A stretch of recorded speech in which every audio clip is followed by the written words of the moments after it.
katanya dari Pemprov DKI, mungkin Pak Gadis Dinas Bina Marga mendengar saya ngomong, Pak Hari Nugroho menyatakan seluruh kabel ilegal.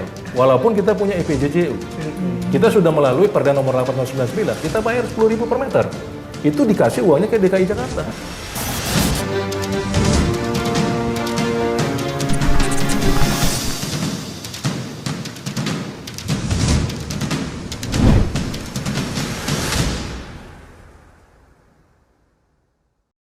Peraturan pertama itu jangan kalah, peraturan kedua jangan lupa peraturan pertama. Jadi di dalam hidup ini yang benar adalah peraturan, namun terkadang peraturan itu digeser ke wilayah abu-abu, yang salah dibenarkan dan yang benar disalahkan. Nah, kenapa saya mengutip ini? Karena hari ini kita akan membahas hal-hal yang masih ada kaitannya dengan peraturan-peraturan di Republik ini. Oke, baik. Assalamualaikum warahmatullahi wabarakatuh. Salam damai sejahtera bagi kita semua. Om Swastiastu, Namo Buddhaya, salam kebajikan. Kawan-kawan JCC Network, hari ini kita kembali lagi berjumpa di program podcast Pro Otonomi, di mana tema kita hari ini adalah terkait dengan urgensi sarana jaringan utilitas terpadu, penyelenggara jaringan telekomunikasi dan manfaat bagi rakyat. Di mana hari ini kita sudah kedatangan narasumber yang sangat luar biasa, yang kita hormati dan kita banggakan, yaitu yang pertama adalah Ketua Abjatel, yaitu Bang Jerry Mangasas Suwandi. Halo Bang Jerry. Halo, selamat sore Bang Jerry. Selamat sore Kak Willy. Bagaimana kabarnya Bang? Wah, cukup luar biasa, baik. Bang Jerry kelihatan lebih muda, saya panggil abang aja, mohon izin. Iya, siap Kak Willy. Saya kelihatan sangat muda, luar biasa. Terima kasih Bang Jerry sudah datang. Kemudian yang kedua yang kita hormati dan kita banggakan juga, yaitu abangda kita, Bang Riko Noviantoro, peneliti IDPLP. Halo Bang Riko, ya, selamat sore Bang. Ya, selamat sore Kak Willy. Bagaimana kabarnya Bang? Syukur alhamdulillah sehat kita. Luar biasa ya. Nah, pertama mungkin saya langsung ke Bang Jerry lah gitu. Ini kan persoalan ini mau dibilang jadi pro kontra. Memang di satu sisi baik, tapi di satu sisi juga efek dominonya bisa panjang gitu. Seperti pedang bermata dua lah gitu. Nah, kalau Abang melihat peraturan yang sesuai keinginan Pemprov, mungkin menata kota seperti smart city oke. Gitu. Tapi di sisi lain kan harus diperhatikan juga. Gitu. Mungkin seperti apa tuh Bang Jerry yang pertama? Perkenalkan, saya Jerry Mangasas Suwandi, sering dipanggil Jerry Siregar. Kebetulan saya dari Sumatera. Dan saat ini saya adalah Ketua Umum Abjatel. Abjatel itu Asosiasi Penyelenggara Jaringan Telekomunikasi Indonesia. Saat ini kita sekarang kurang lebih ada 88 perusahaan di dalam asosiasi, di mana pemilik jaringan tetap tertutup, jartup dan jartaplok, paket switch, media kabel yang ada di Kominfo kurang lebih sekarang 126 perusahaan secara nasional. Perlu saya sampaikan, dasar hukumnya SJUT ini dari pemerintah pusat itu ada mulai dari Undang-Undang Telekomunikasi, Undang-Undang 36 tahun 99, dan juga Undang-Undang Cipta Kerja, serta turunannya ada PP 46 2021 tentang Pos Telekomunikasi dan Penyiaran di pasal 21 ayat 1 dan pasal 22, termasuk dasar hukumnya adalah Peraturan Menteri Kominfo nomor 5 tahun 2021 tentang penyelenggaraan telekomunikasi. Itu dapat dilihat di pasal 20 sampai 27 yang intinya adalah bagian penyediaan dan pemanfaatan infrastruktur pasif. Yang kedua di pasal 28 sampai 32 itu bagian tarif pemanfaatan infrastruktur pasif. Nah, artinya kita mau menyampaikan secara asosiasi menyambut hangat keniscayaan kabel itu di dalam suatu utilitas terpadu. Ini menggembirakan buat kita, satu sisi untuk penataan jaringan utilitas, di mana kita lihat akhir-akhir ini hampir seluruh wilayah Indonesia itu perlu ditata. Perlu ditata dalam bentuk sarana jaringan utilitas terpadu. Yang mana kesemua itu butuh pembicaraan dari pemangku kebijakan, masyarakat umum pada khususnya sebagai pengguna utilitas yang lain, dan semua teman-teman pebisnis atau di industri yang ada di telekomunikasi. Bahwasanya SJUT itu keniscayaan, Abjatel setuju bahwasanya perlu kita dukung penuh terhadap penataan itu. Pertama itu secara konsep psikologisnya. Kedua, kita akan berbicara dari perspektif regulasi juga. Nah, nyatanya juga akan beda pembacaan dari pemerintah pusat dengan pemerintah daerah yang diterjemahkan hak diskresi kewenangan. Itu yang kedua. Ketiga, acap kali contoh kita lihat kejadian-kejadian penataan jaringan utilitas di beberapa daerah termasuk Jakarta yang gak kalah pentingnya itu jadi persoalan tersendiri. Contoh di Jalan Mampang itu teman-teman bisa lihat perjalanannya hampir setahun ya, 10 bulan, macet luar biasa lewat Mampang dan seterusnya. Artinya ini ada hubungannya juga bagaimana rencana tata ruang wilayah RT RW. Itu yang menjadi penting pertama, supaya kita tidak berganti pemimpin, berganti kebijakan, berganti resiko, dan menimbulkan masalah baru. Artinya setiap generasi punya hak untuk menikmati Indonesia yang merdeka. Dengan apa? Akses yang dapat digunakan untuk olahraga, teman-teman difabel, dan seterusnya, yang semua sederajat berdasarkan Undang-Undang Dasar. Semua haknya sama untuk diperlakukan sebagai manusia yang merdeka. Itu poin berikutnya. Poin selanjutnya adalah ketika kita bicara tentang SJUT, berarti kita bicara tentang bagaimana kewenangan, bagaimana eksekusi, bagaimana risiko, bagaimana tentang perspektif maintenance-nya. Akhir-akhir ini Abjatel memang mencatat ada beberapa permintaan secara nasional di luar Jakarta. Permintaan SJUT itu, termasuk Semarang, termasuk Bekasi, Medan, Madiun, Surabaya, Makassar, ya, Bali juga. Nah, jadi sehingga akhirnya ini keniscayaan. Apalagi Bali itu sangat berharap bisa ditata dengan cepat. Kenapa? Core bisnisnya Bali itu adalah pariwisata. Iya. Jadi bayangkan teman-teman JCC Network yang saya cintai dengan subsnya, ya, agar bisa memperhatikan juga. Kalau misalnya di Bali itu tidak ditata dengan baik dan cepat juga, itu akan mencederai turis-turis yang sulit datang. Ya, jadi artinya mereka mau refreshing, datang ke Bali, yang dinyatakan surganya turis, mereka nggak jadi datang. Itu efeknya. Termasuk Jakarta. Bagaimana dengan Jakarta? Jakarta itu akan tetap jadi kota ekonomi, walaupun ibu kotanya akan berpindah di IKN di tengahnya Kalimantan. Nah, sehingga akhirnya ini mungkin jadi bagian awal supaya kita berbicara dari bagaimana perspektif terhadap kebijakan publiknya, industri telekomunikasinya, terus penerapan regulasinya, sehingga akhirnya secara empiris mungkin banyak sekali komplainan sekarang di mana-mana terhadap jaringan utilitas yang menyumbangkan mungkin permasalahan sendiri sekian persen terhadap pimpinan daerah. Bang Riko, kalau dari perspektif kebijakan publik, ini kalau Abang melihat ini memang sudah waktunya apa terburu-buru sih? Saya mengawali dari basis pertama sebuah pemerintahan itu apa sebetulnya. Saya berulang kali selalu menyampaikan, dan ini memang sifatnya terlalu teoritis. Tetapi dalam prakteknya memang inilah sebetulnya pemerintah. Pemerintah hanya punya tiga tugas penting, dan itu diterjemahkan dari negara sampai kemudian di pemerintahan bawahnya, yaitu kepala desa dan seterusnya. Pertama adalah to protect the people, to regulate the people, dan to serve the people. Udah. Hanya itu aja rumus bernegara itu. Jadi negara itu yang mesti melakukan itu, yang diterjemahkan dalam organ pemerintahannya. Nah, kemudian pertanyaannya lebih dalam adalah bagaimana dengan utilitas? Apa sebetulnya yang dijadikan persoalan itu? Kita coba terjemahkan dari tiga konsep tadi ya. Ada to protect, to regulate, dan to serve. Mungkin di to protect dan to regulate bisa aja kita carikan ini ya. Tapi saya lebih fokus pada to serve the people-nya itu. Kenapa? Seperti tadi kata Bang Jerry, saya suka nih pembukaan pertama Bang Jerry tadi ya. Ini bicara tentang wajah perkotaan ya, planologi ya. Saya pikir pendekatan itu yang sekarang ini jarang dilakukan oleh pemerintah-pemerintah manapun, pemerintah daerah khususnya. Kenapa? Karena memang saya melihatnya sejauh yang kami tahu dari lembaga kajian kami adalah mekanisme pemerintah daerah melakukan pembangunan itu seperti kayak orang bangun rumah. Ada duit bikin dapur dulu, ada duit bikin ruang tamu dulu. Tidak berdasarkan konteks planning yang besar. Kalau IKN ini kan udah punya planning ya. Indonesia ibu kota Nusantara ini kan udah punya planning. Harusnya memang begitulah bikin pemerintahan daerah. Kalau kita kan sekarang enggak nih ya, mana tanah kosong bisa nih bangun. Jadi kemudian secara perwajahan itu menjadi rumit. Nah, dari konteks besar itu tentu akan mendukung pada persoalan yang kecil kayak tadi misalnya yang dilakukan oleh teman-teman Abjatel itu. Apalagi sekarang posisinya Abjadtel ini kan bukan lagi pada fungsi yang sekunder ya, kebutuhan itu menjadi kebutuhan yang naik primer, apalagi pada kota-kota yang semakin tumbuh kayak Jakarta ini.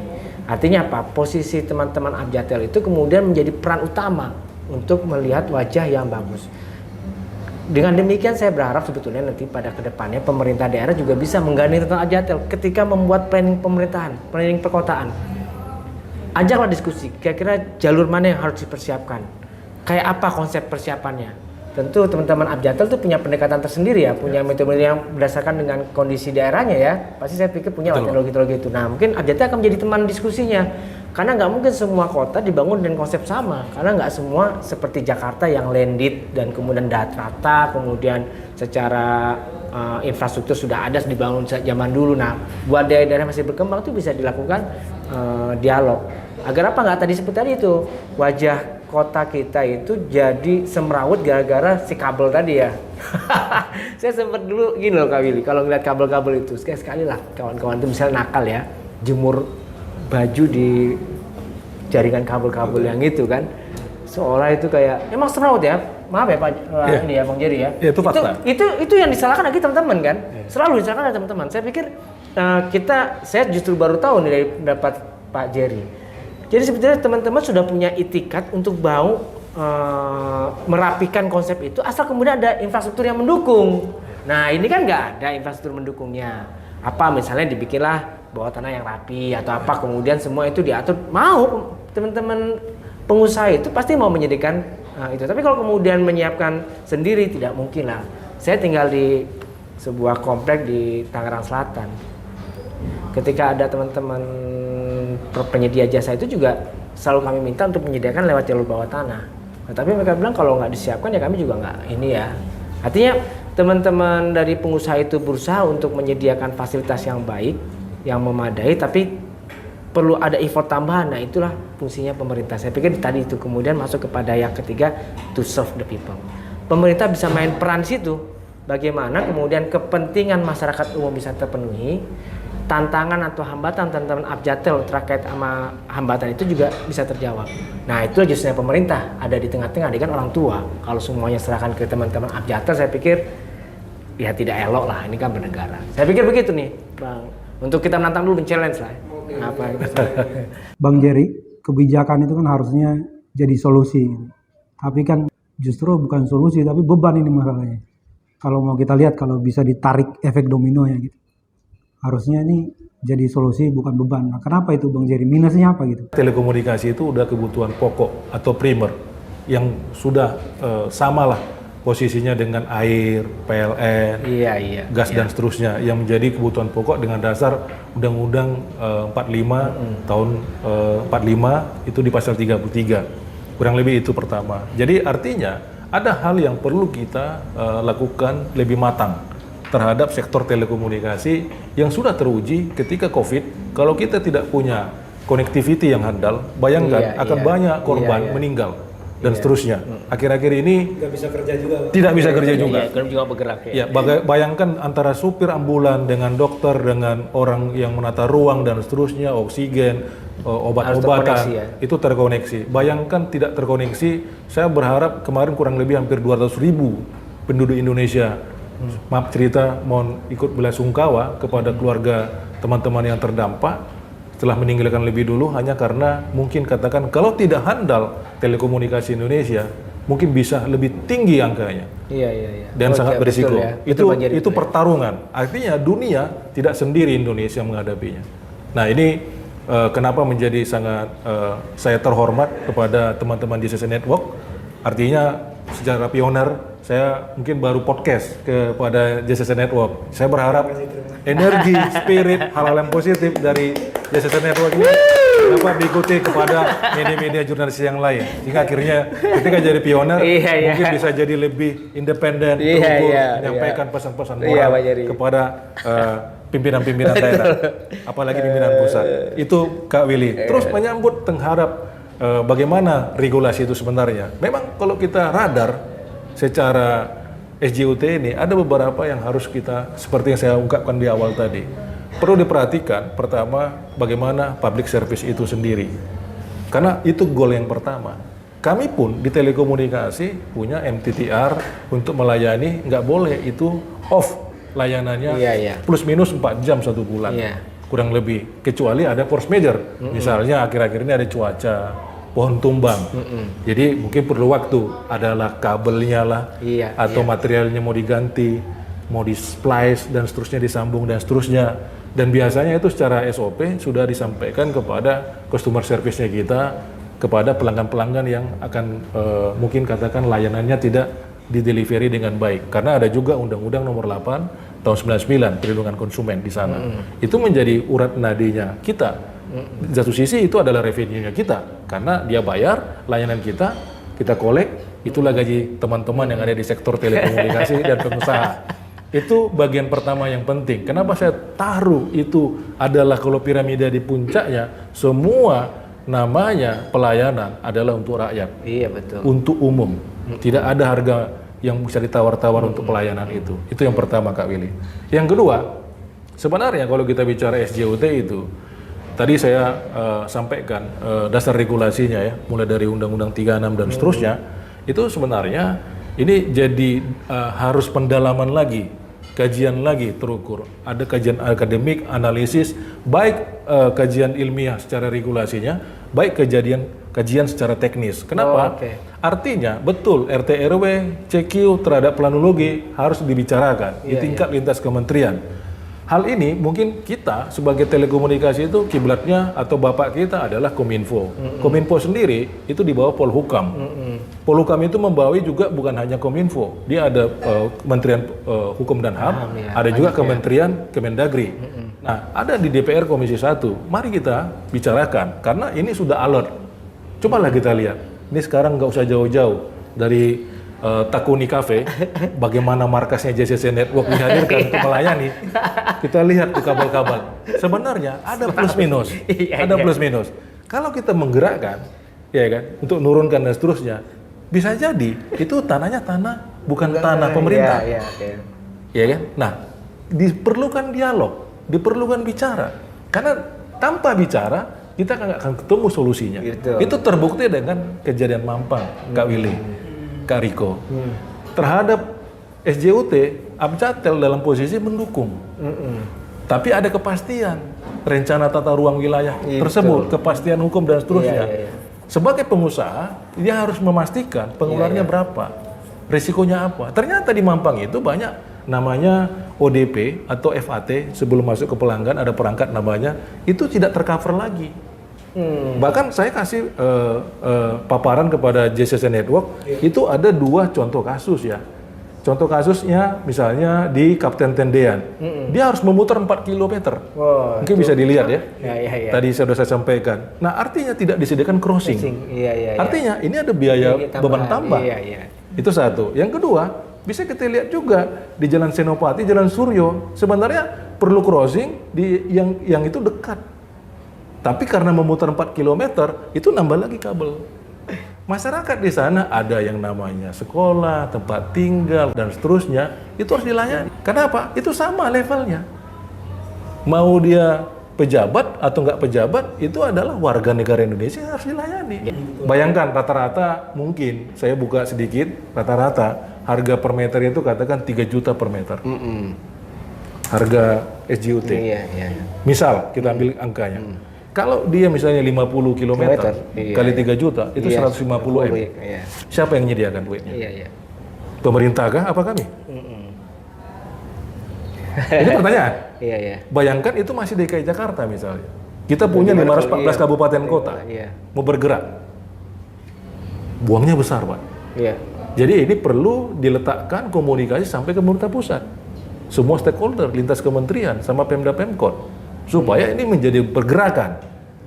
Kita menyadari memang ada regulatory cost yang dibayar oleh penyelenggara jaringan, mulai dari BHP USO, ya, yang setiap tahun kita bayar 1,75% dari pendapatan kotornya kita. Yang kedua, ada charging juga crossing railway, ya kan? Ada banyak daerah-daerah privat dan seterusnya. Belum lagi Kita interkoneksi itu antara kota ke kota kadang-kadang melewati beberapa ruas jalan dan jalan itu punya otoritas. Dan itu sulit banget. Sampai akhirnya diterjemahkan dengan 10 Mbps mungkin let's say 200.000 misalnya. Bayangkan harga itu masih bisa friendly di kita. Kalau dibuka semua, ibarat kita jual makanan. Jual makanan Kak Billy, Kak Riko. Sebenarnya, apalagi kita, Abjatel itu mostly swasta, teman-teman. Ya, itu sebenarnya sudah quote and quote alarm kalau bicara kanker stadium 3.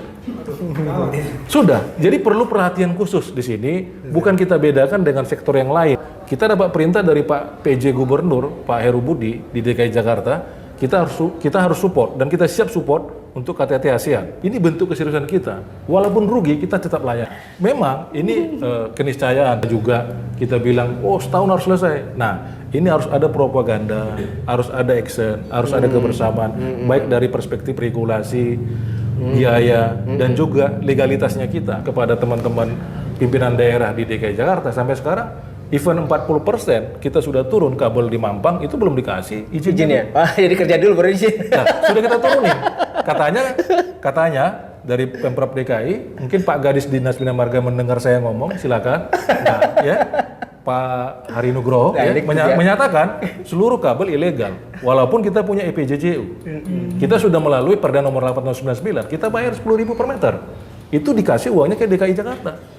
Itu bentuk, tapi oke lah, kita tidak dalam perdebatan terhadap legalisasi. Harusnya ini menjadi suatu rencana panjang yang terukur. Iya, oke. Itu yang tadi saya sepakat dengan Pak Bang Riko tadi, supaya ada frame-nya. Jadi siapapun nanti gubernurnya, pejabatnya, itu sudah ada juklaknya.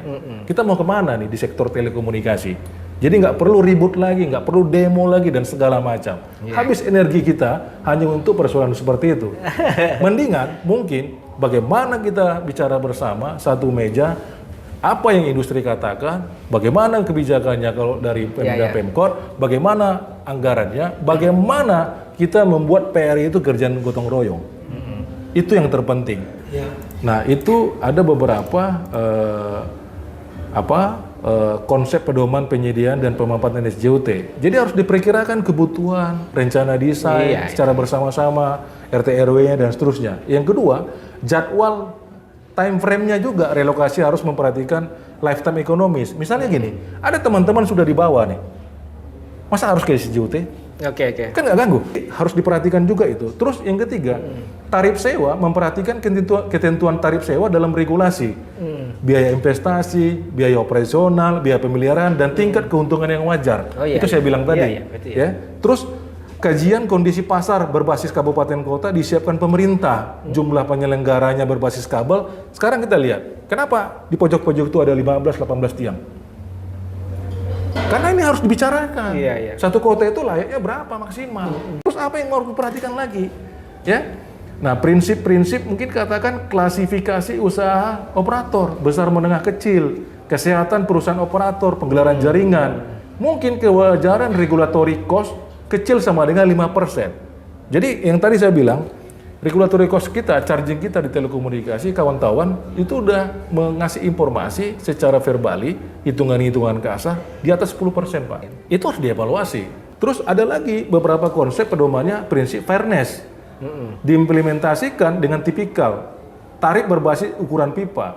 Terus ada waktu relokasi juga pemindahannya, tidak terkesan terburu-buru. Jadi kalau misalnya SJUT-nya belum selesai, ini kan masih di atas nih, masih pakai tiang nih.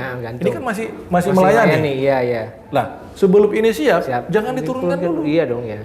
Nanti terputus. Tadi terputus. Komplain lagi sampai ke pengadilan.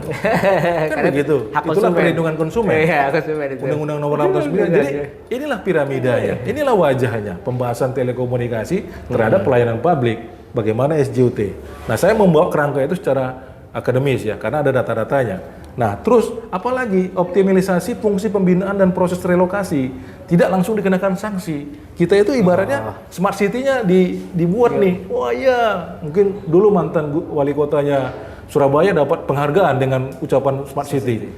Tapi mungkin di beberapa daerah juga kita dikejar-kejar kayak teroris. Loh ini gimana sih? Smart city itu dari mana smart city-nya? Kalau nggak terkonektiviti semua kota. Nah, artinya mari kita bicara. Ada lagi mungkin katakan harus ada ukuran itu misalnya gini. Tadi kan sudah dibahas tuh dari mulai regulasi, teknis, availability-nya, ya, sehingga akhirnya kelayakan di sana beberapa operator pelayanan supaya mempercepat fixed broadband penetrasinya. Saat ini teman-teman, saya mau ngasih informasi, plus minus Indonesia katakanlah belum ditambah 4 gubernur itu, masih katakan angka kita 514 kabupaten kota lah katakan, karena masih berproses kan, yang pengembangan pemekaran wilayah. Oke. Papua. Kita itu plus minus baru 30% penetrasi kita. Di let's say kurang lebih 150 kabupaten kota. Iya, Indonesia ya, betul. Kita panjangnya kurang lebih 360.000 kilometer. Iya. Filipina 1,2 juta, Bos. Iya. Bayangkan Indonesia yang besar. Kabel kita segitu. Iya, logikanya. Baru 30% terpenuhi. Bagaimana teman-teman di Aceh? Bagaimana teman-teman di Papua? Bagaimana teman-teman di Halmahera dan seterusnya? Itu harus dilayani. Kalau begini, bagaimana kita melayani? Terus di offside, bahkan harusnya diberi insentif. Jangan kayak panen 5 tahunnya kita, ya kan? Nah, ini mungkin harapan kita kepada pemerintah pusat dan pemerintah daerah supaya kita bisa mampu dilibatkan untuk berbicara lebih empiris. Betul. Tadinya kan mau PAD, intinya buat SJUT PAD, mengundang swasta, bisnis role modelnya diharapkan dapat PAD, pendapatan asli daerah. Saya selalu katakan, Pak, mendingan ada 2, Pak, untuk menggerakkan semuanya jadi PAD. Connectivity, semua wilayah hukum terkonek. Kedua, bandwidth, kapasitas bandwidth yang handal, tidak lelet dan seterusnya. Karena akan bergerak itu sektor restoran, sektor pendidikan, sektor apapun yang ada di wilayahnya. Tinggal orang pajak lagi-lagi nih, dikejar tuh, dipungut sebagai pendapatan asli daerah. Jangan dibalik. Sebagai. Nah, artinya kita sederhana, kalau semakin ditekan terhadap itu kembali ke masyarakat. Kalau menurut Bang Riko, harusnya kajian ilmiah dan sosiologisnya itu harus seperti apa? Biar tidak hadirkan beban, namun benar-benar menjadi sebuah solusi yang tepat. Posisi kita ini, kalau bicara tentang pemanfaatan teknologi informasi, itu mungkin sudah diluncurkan sejak zamannya Soeharto lewat Palapa. Namun yang jadi urgent yang lebih mendesak, yang derajatnya lebih kuat adalah memang kita nih, maaf bahasa kita emang saya lebih suka nyebutnya, kita ini akhirnya tergopoh-gopoh ketika COVID. COVID itu akhirnya menyadarkan kita bahwa teknologi informasi dengan segala infrastruktur dan teknologi softwarenya itu akhirnya menjadi peran utama. Kalau saya pikir kalau COVID itu tidak hadir, mungkin situasinya berbeda ya. Ini karena COVID akhirnya menasak kita selama 2 tahun, kita dilatih, diasah untuk terampil menggunakan segala bentuk komunikasi berbasis digital tadi itu. Entah dengan bertransaksi dagang, untuk memesan kendaraan, makanan, ngirim paket, sampai mesan hotel dan seterusnya, tiket dan semuanya, sampai belanja pun semua sudah berbasis itu. Jadi kalau bicara tentang regulasi, ini maaf Bang Jerry ya, ini Kakak Willy, ini emang ada persoalan sebetulnya ya. Kenapa selalu ada jarak, gap antara kebijakan publik, entah itu produknya regulasi, entah itu bentuknya program, entah itu keputusan, berjarak dengan kenyataan. Begini ada persoalan, kalau dalam siklus kebijakan namanya cycle policy itu, yang jadi pokok pertama permasalahan adalah mengidentifikasi masalah. Nanti baru kemudian terakhir sampai evaluasi. Nah, kemampuan mengidentifikasi masalah itu kadang menjadi kerumitan tersendiri. Kenapa? Karena kemampuan pengetahuan manusia itu dirancang untuk melihat 10 tahun ke depan. Peristiwa COVID itu nggak ada yang merancang, nggak ada yang bisa tahu bahwa ada peristiwa COVID di tahun 2020. Kalau kita hidupnya itu Maret ya, ketika Presiden menyatakan itu sebagai peristiwa kejadian nasional. Begitu itu kejadian, kita semua berusaha men-switch pola dari sifatnya konvensional ke konvensi digital. Dan saya pikir teman Abjatel hari itu juga pasti tergopoh-gopoh, karena dipaksa untuk menyiapkan fasilitas yang semuanya tersedia baik. Bahkan saya pikir pekerja yang harusnya seminggu berapa kali dia harus memeriksa semua kabel-kabel itu. Karena nggak mau, kalau kita duduk diam dan berpangku tangan saja, kita akan tenggelam. Makanya peristiwa kemarin itu mengajarkan kita sebetulnya untuk selalu melakukan antisipasi yang kuat. Nah, teman-teman perumus kebijakan itu memang punya kesulitan ketika merancang 10 tahun, 20 tahun ke depan. Kenapa? Karena kita untuk merancang kebijakan itu butuh data yang kuat, ya, butuh insting yang dalam, analisis yang tajam, kemudian melihat faktor-faktor lain, geopolitik, sosial ekonomi, kemudian merumuskan, ya, melihat 10 tahun lagi ada apa, bagaimana kebutuhan itu. Nah, kemudian makanya heran, regulasi yang terkait sama kepentingan ini pun akhirnya sedikit tertinggal. Ini satu sisi, ya, tentang tadi itu. Saya pikir sisi lain memang tadi Bang Jerry itu udah nyampaikan, memang ini persoalan juga di kita, selalu nyebutnya dengan birokrasi berbiaya mahal. Itu hampir di mana-mana. Sebetulnya birokrasi itu harusnya bisa gratis atau murah. Nah, tadi yang katakan Bang Jerry bahwa setidaknya 10% ya, itu menjadi beban cost regulatory cost akibat dari sebuah kebijakan, kemudian ada biaya yang harus ditanggung oleh teman-teman, itu kan dari konteks bisnis ya, bahwa dia harus melakukan biaya. Tapi saya pikir juga mungkin ya teman-teman kelompok industri juga, saya sih hanya berusaha untuk mencari titik tengah.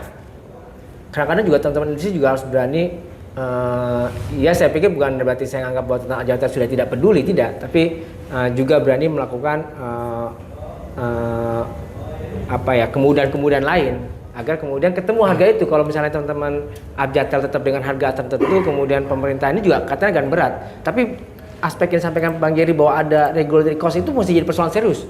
Saya pikir kementerian terkait dalam hal ini harus mampu melakukan evaluasi apa-apa saja yang kira-kira menghambat proses industrialisasi atau kemajuan percepatan dari industri teknologi informasi ini. Jika memang ada hambatan-hambatan itu segera dikurangi. Kalau soal regulatory cost itu kepentingan pemerintah. Pemerintah bisa ngapain aja kok. Mungkin pandangan dari Abjatel sendiri soal revisi Perda nomor 8 tahun 99 soal jaringan utilitas di DKI gitu. Kalau dari Abjatel sendiri melihat seperti apa sih? Kami di 5 asosiasi ketika itu ada Mastel, Abjatel, Abnatel, Abji, dan Absi itu telah bersurat kepada Bapak Presiden Joko Widodo di tanggal 23 September 2021 di mana perihal aspirasi atas restribusi dan atau sewa pemanfaatan barang milik daerah dan atau sarana jaringan UTS terpadu untuk penyelenggaraan jaringan telekomunikasi, dan belum ada respon, kita dipanggil dan seterusnya menyampaikan aspirasi. Jadi poinnya adalah berdasarkan perhitungan dari asosiasi akibat tadi regulatory charging tadi itu akan menambah biaya penyelenggaraan telekomunikasi berupa restribusi dan atau sewa sebesar 4.671 miliar. Nah, terus dan biaya pemindahan kabel ke SJUT milik pemerintah daerah sebesar 16.662 miliar. Kita juga sudah menyurati Bapak Haji Prasetyo Edi Marsudi. Kita menyampaikan dapat inventarisasi masalah. Iya. Oke, langsung khusus. Mungkin di mana media mainstream selalu bicaranya dari anggota Dewan Terhormat bicaranya di pasal 4 huruf D. Nah, di mana mengatakan bagian kedua tentang wewenang pasal 4. Jadi dalam melaksanakan tugas bagaimana yang dimaksud dalam pasal 3, pemerintah Provinsi DKI Jakarta berwenang menetapkan, yang D menetapkan retribusi. Nah, kita berharap ini dia tidak bicara terhadap menetapkan. Ini perlu ditinjau. Jadi semua saya berharap dapat mampu memberikan masukan juga terhadap pembahasan ini. Hingga akhirnya sesuai dengan judul untuk rakyat. Iya betul. Pro bono kita ini. Pro bono. Melayani. Kan? Gofadis Indonesia. Kalau ujungnya tidak pro bono kepada masyarakat. Karena puncak piramida ilmu sosiologi pun itu adalah pelayanan. Perubahan Perda nomor 8 tahun 99 itu karena bayangkan dari tahun 99 baru dibicarain. Iya. Zaman Gubernur Pak Jenderal Sutioso. Sebenarnya masukan Bang Jerry dari Abjatel sendiri terhadap pemerintah biar apa yang dimimpi-mimpikan oleh Jokowi soal digital di Republik ini itu berjalan sesuai dengan semangat itu, namun tanpa membebankan rakyat itu sendiri. Melihat dari transformasi digital sendiri, ada beberapa catatan sangat penting harus disegerakan, khusus pembahasan bagaimana semua carut marut terhadap tata kelola telekomunikasi itu dari semua stakeholder. Misalnya undang-undang konvergensi, dari mulai undang-undang 36, undang-undang cipta kerja di klasternya Postelsia di halaman 757 kalau nggak salah, dengan turunan PP nomor 5 tahun 2021, PP 46 2021 dan turunannya itu harus clear diterjemahkan ke Pemdanya. Karena ketika bicara ke Pemda, mereka juga pimpinan daerah yang dipilih langsung oleh rakyat. Mereka punya kekuasaan tersendiri. Desentralisasi ya. Hak diskresi dan seterusnya. Itu tidak salah. Tinggal masalahnya bagaimana kita mengintegrasikan, mensinkronisasi kepentingan semua stakeholder. Tadi saya bilang kurang lebih sekarang udah lebih plus minus secara verbal kasat mata 10% Pak Kak Willy, Kak Riko. Bayangkan harusnya mungkin itu bisa menurunkan kepada masyarakat. Perubahan Perda nomor 8 tahun 99 agar kita segera dipanggil DPRD, Bapemperda supaya menyampaikan langsung. Ya, bagaimana ya daftar inventaris masalahnya? Kenapa harus kita kasih redaksi-redaksi terkhusus? Misalnya, kalau negara mau berbisnis, katakan berbisnis, rakyat harus jadi objek. Mari kita pertaruhkan rakyat. Simple. Itu simple banget. Kenapa? Industri akan merespon. Nah, kalaulah Undang-Undang Dasar 45 atau Pasal 28 juga kita adalah pelayanan kepada media, komunikasi dan seterusnya, hak berserikat, itu harus kita terangkan juga bagaimana andil pemerintah menggerakkan semua stakeholder yang ada di dalamnya untuk ke masyarakat sendiri. Lihat sendiri, Kak Willy, Kak Riko, sekarang masih banyak berapa persen demografi kita mengkhawatirkan. Angka pendidikan kita aja, masih berapa persen yang profesor, berapa persen yang doktor, APK, angka persentase kasar. Ya, kurang lebih sampai ke pekerja-pekerja produktif yang mungkin katakan karena ekonomi, tidak mampu untuk menggerakkan ekonominya di daerah. Kenapa semua harus datang ke Jawa? Itu jadi pertanyaan. Kalau terkoneksi ada ekonomi baru, itu bisa bergerak, nggak harus ke Jawa. Kita sebenarnya ini masih banyak yang harus kita terima, ini isinya daging semua gitu. Hanya karena waktu dan lain hal, kita sampai pada penghujung yaitu closing statement. Mungkin saya mulai dulu dari Bang Riko. Saya secara pribadi mengapresiasi gagasan yang disampaikan oleh Abjatel. Pertama, model-model seperti inilah yang harusnya tumbuh di masyarakat kita. Apa itu? Kemampuan para kelompok-kelompok industri melihat persoalannya yang ada di dalamnya, kemudian mengkaitkan dengan regulasi, kemudian melakukan usulan. Seperti dilakukan Abjatel ini, kemudian sudah punya kerangka usulan tentang regulasi, kemudian dicoba diajukan. Saya pikir Pemda pemerintah daerah khususnya DKI Jakarta itu sudah sangat mudah, tinggal kemudian diajak diskusi saja. Jadi melalui forum ini saya pikir DPRD DKI Jakarta nggak susah kalau cuma nelpon Bang Jerry ini, pasti datang Bang Jerry ya kalau dipanggil kan, nggak mungkin kan, nggak balelo dipanggil. Jangan lagi nelpon saya.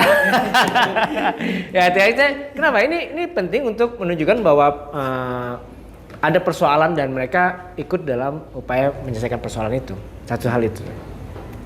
Kemudian yang kedua, saya pikir yang perlu adalah bangun keseimbangan tadi. Keseimbangan apa? Antara kepentingan industri dengan kepentingan masyarakat. Dengan melakukan regulatory cost kemudian dievaluasi, saya pikir itu sebuah terobosan pemerintah untuk berani. Saya pikir pemerintah juga tidak terlalu sulit untuk menghapus pasal-pasal yang menjadi beban perusahaan. Tapi saya pikir juga ini logika perusahaan di mana pengennya ya kalau bisa modal kecil untung besar. Saya pikir itu rumus di mana-mana. Tetapi bisa diajak dialog. Bahwa mana-mana yang memang harus diturunkan, mana-mana yang tidak. Tarif yang wajar. Iya, ada tarif yang wajar. Pasti begitu kan? Nah, saya pikir pemerintah daerah, khususnya DKI Jakarta bisa melihat itu.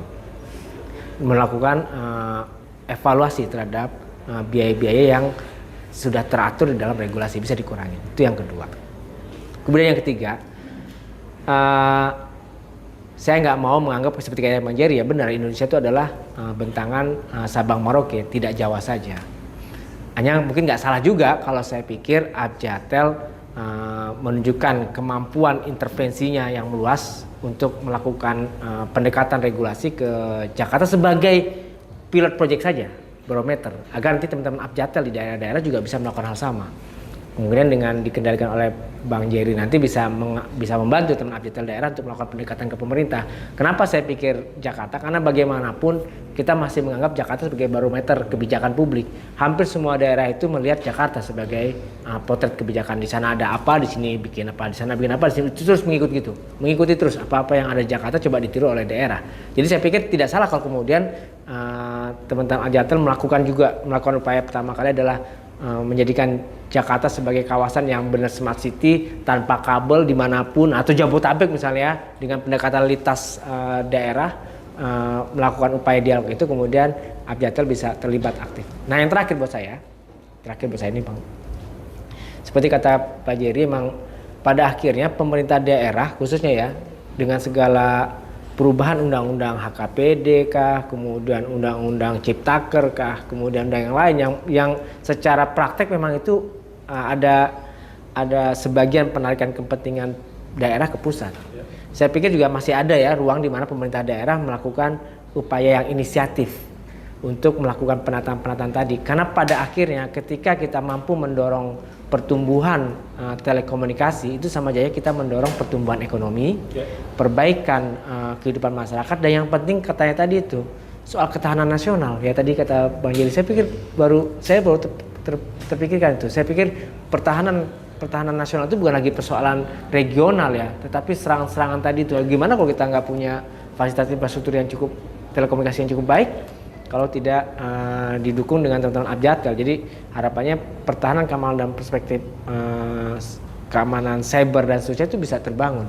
Saya pikir ada 5 keputusan tadi, 5 statement tadi dari saya pikir ya udahlah, nggak usah lama-lama, DPRD kota Jakarta segeralah panggil Bang Jerry, duduk bareng maunya apa, bagaimana, dan suruh presentasi aja, kasih waktu 2 jam 3 jam kelar ini. Saya pikir begitu. Riko ya. Pertama mungkin dari perspektif regulasi ya, perlu ada tinjauan khusus penerjemahan konversi antara pemerintah pusat dan pemerintah daerah. Dalam hal ini stakeholder yang terkait, supaya ada blueprint yang merata terhadap pandangan. Jadi misalnya katakanlah di pasal 20 PP 46 tahun 2021 itu pemerintah pusat dan pemerintah daerah dapat membangun fasilitas jaringan infrastruktur pasif. Nah ternyata kalau ini diterjemahkan menjadi badan usaha melalui BUMD dan diperkenankan oleh swasta memodali dan seterusnya, ini bisa jadi efek kepada industri karena ngebacanya bisnis basis. Yang kedua, saya mau mengambil mungkin katakan catatan-catatan mulai dari nasional sampai daerah. Nasional melalui kepemimpinan nasional Bapak Jokowi sudah cukup bagus. Kami akui di dalam komunikasi di industri telekomunikasi. Tapi penerjemahan terhadap transformasi digital tadi harus lebih konkret kepada semua stakeholder sampai ke pimpinan-pimpinan daerah. Menerjemahkannya dalam bentuk apa? Mungkin lebih baik mendorong ini di dalam Kementerian Dalam Negeri untuk mengevaluasi total bagaimana infrastruktur pasif tersebut mampu disediakan juga supaya objeknya sebagai konsumen masyarakat rakyat itu mampu terlindungi. Ya, bayangkan Kak Willy, saya kasih bocoran. Dulu tahun COVID kita Aljatel melahirkan program Jack Wi-Fi zaman Pak Anies. Kita layani beberapa titik, ratus titik Jack Wi-Fi. Ternyata sekelevel DKI banyak ratusan RT RW kumuh. Itu fakta. Kita punya program Aljatel. Artinya Aljatel mau melayani, bukan mau cari ribut tanpa solusi. Kita kasih solusi. Oke? Itu pusat ke daerah. Bahkan di daerah kita berikan daftar inventaris masalah. Kenapa? Kedaulatan bangsa salah satunya diuji dengan kematangan, kemampuan transformasi digital. Kenapa G20 menjadi sangat berarti buat kita sebagai anak bangsa? Aljatel juga mendukung itu melalui apa? Penurunan kabel di sepanjang tol laut sampai Kempinski kurang lebih 6 km Aljatel turunkan. Jadi banyak Aljatel sekarang lakukan berkolaborasi sama pemerintah pusat dan pemerintah daerah. Yang ketiga, kita masuk substansi. Perlu bersama kita bahas regulatory cost supaya minimalis. Kenapa? Makin ada indikator pemasukan, tekanan-tekanan. Teman-teman Telkom pun sebagai negara juga agak kesulitan menerjemahkan angka tersebut terhadap pelayanan. Betul. Karena kan ini bisnis, BUMN juga. Kita juga apalagi swasta harus mendorong itu untuk pelayanan. Terima. Nah, yang terakhir kita siap untuk dipanggil.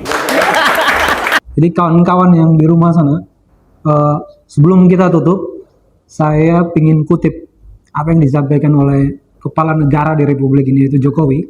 Beliau mengatakan bahwa apapun kebijakan itu selalu butuh waktu untuk pembelajaran. Namun di dalam proses waktu pembelajaran itu jangan sampai membebani. Nah, saya kembali lagi mengutip apa yang disampaikan oleh Bang Riko dan Bang Jerry, khususnya di Abjatel, bahwa Abjatel mau kerja bukan mau ribut. Jadi Pemprov DKI yaitu Pak Heru dan Ketua DPRD Prasetyo Edi Marsudi. Jadi seperti yang disampaikan oleh Bang Jerry tadi, bahwa ini perusahaan dan ketika orang berurusan sama perusahaan udah pasti main untung. Tapi kalau ada yang punya hati untuk melayani, itu harus direkrut dan dibangun untuk kerjasama, karena tidak semua itu punya hati untuk melayani. Bisa dicek di Republik ini, hanya orang yang mau melayani saja yang bisa kita percaya, karena yang lain pasti hanya mau cari untung aja. Oke, baik, kawan-kawan yang di rumah sana, terus dukung kami dengan cara like, comment, dan subscribe. Dan kalau anda semua di rumah punya semangat yaitu membangun bangsa ini dari daerah, dukung kami Pro Otonomi, karena disinilah tempatnya. Sampai kita berjumpa lagi.